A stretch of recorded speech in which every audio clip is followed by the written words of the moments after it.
To deposit a check at an ATM using Navy Federal.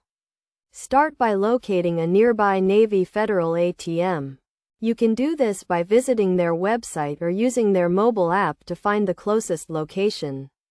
Once you have found an ATM, follow these steps. First, insert your Navy Federal debit or ATM card into the machine and enter your PIN to access your account. Next, select the deposit option from the menu and choose the account where you want to deposit the check.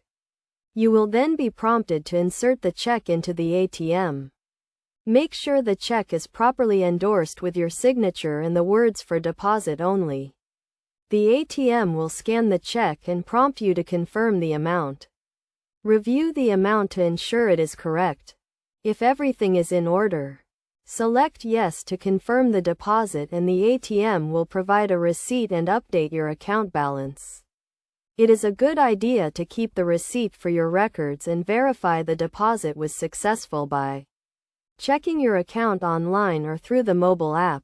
Some best practices to keep in mind when depositing a check at a Navy Federal ATM include ensuring the check is properly endorsed, verifying the ATM has accepted the deposit, and checking your account to confirm the funds have been added.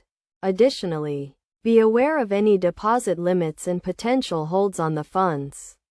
Navy Federal may have specific rules regarding check deposits, so it is a good idea to review their policies before making a deposit. By following these steps and being mindful of these best practices, you can easily and securely deposit a check at a Navy Federal ATM.